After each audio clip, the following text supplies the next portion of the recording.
Hello everyone, and welcome to a Create with Kiely art tutorial video. In this video, we will be talking about color. Color is an element of design in visual arts.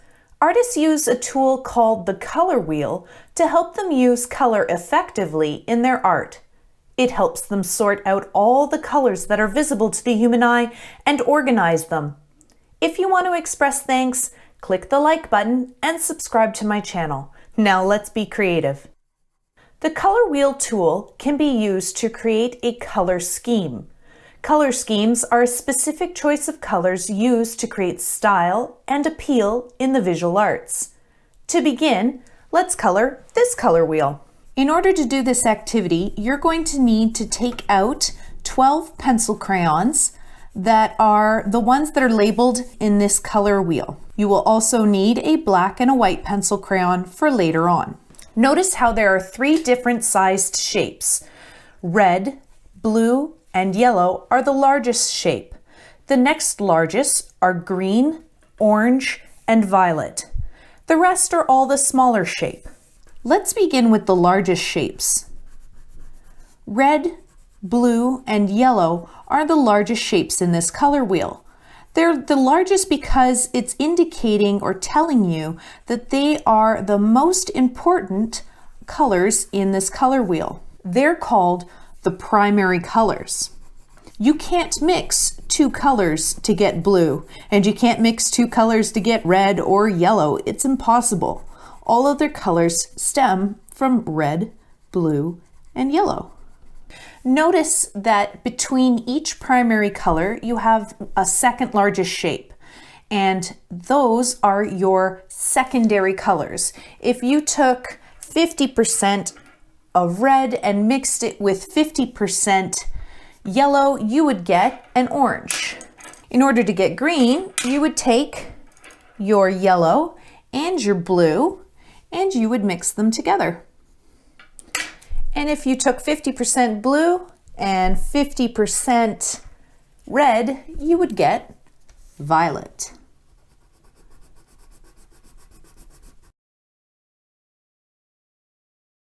So all of the colors in between a primary and secondary color are called tertiary colors. They're like a 30-70 split between the primary and secondary. You've got red-orange. It's closer to red than it is to yellow, so it's called a red-orange. Whereas yellow-orange is closer to yellow than it is to red. There's more yellow used when you were mixing this color, if we were working in paints, of course. And yellow-green, blue-green, blue-violet, and red-violet. I said that the color wheel is a tool that artists use to help them pick out a color scheme. A color scheme is a specific choice of colors that are used to create style and appeal in your artwork. Below, on the rest of the page, are different types of color schemes that artists commonly use in their artwork, such as complementary, split complementary, rectangular, monochromatic, analogous, and triadic. For some of these color schemes, there are indicators that help you find them within the color wheel. For example, the complementary color scheme has a thick singular line. And if you look in the center here, you'll see that red and green are being connected by a similar thick line. They are complementary colors. And if you cut this out, you could actually spin it. I've cut out another one. You can actually spin it so you can find out where the other complementary colors are, such as red-violet and yellow-green, violet and yellow. It's a tool that you can use to find your complementary colors. Let's do the three primary colors and their complementary colors here. Let's begin with red. What is red's complementary color? Follow the line, green. Let's do blue next. If you've cut out the center of your color wheel, rotate it so the thick line is pointing to blue. Follow it along, There's orange. Orange is the complementary color to blue. All right, what's the last primary color? We got yellow.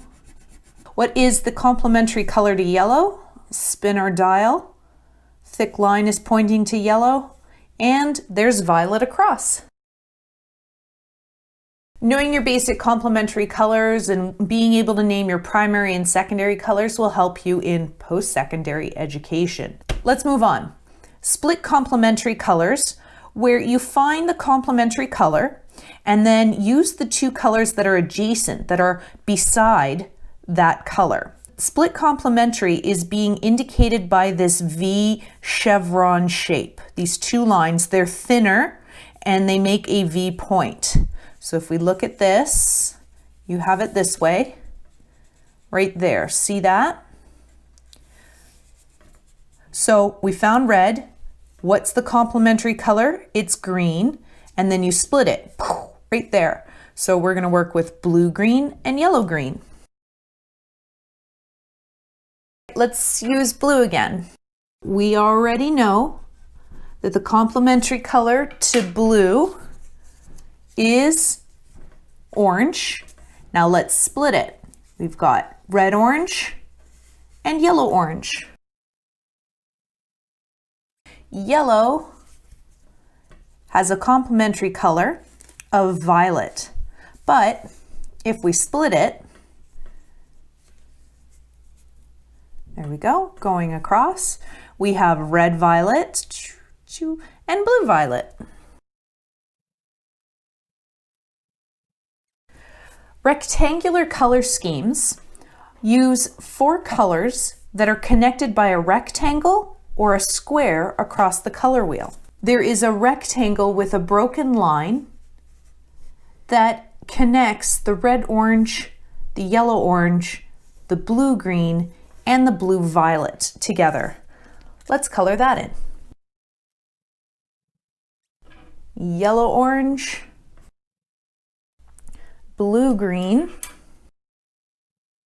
and blue-violet. Now there's a lovely color scheme.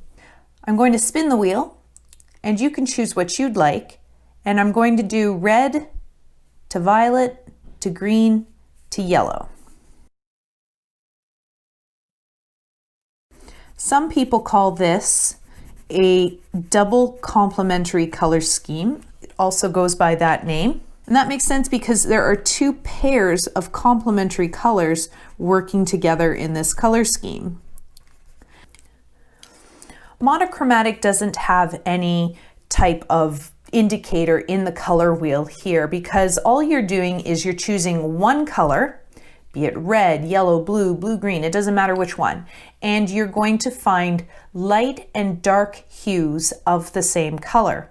Now, pencil crayons aren't quite so versatile, really. If we were working with paint, we'd have red, and then we'd have black and white on our palette, and we'd just be mixing with that. There'd be no other colors involved here, and that's how it is a monochromatic color scheme. Mono meaning one, and chromatic meaning color. So let's take our one color and color in the middle box. And if you've watched my other video about pencil crayon artistic techniques, we're going to be using some of those techniques in this little itty bitty section here. We're going to be using the layering. So I want you to color a little bit more lightly. Don't push so hard, not as much pressure here in the other two boxes. So we're just adding a nice light layer, and then in one box you'll take the black and you will darken that red. You will mix it in and blend it together, and you may have to go over this a couple times to make it a nice even blending. And we're going to do the same thing for the white. Fun fact, did you know that the light color red is the only color that has its own special name? Pink. That there's no special word for light blue or light green, but pink is simply light red. Let's do blue. So nice burnishing with blue, and then layering on either side to mix the colors up. We'll stick with the primary colors. Let's do yellow.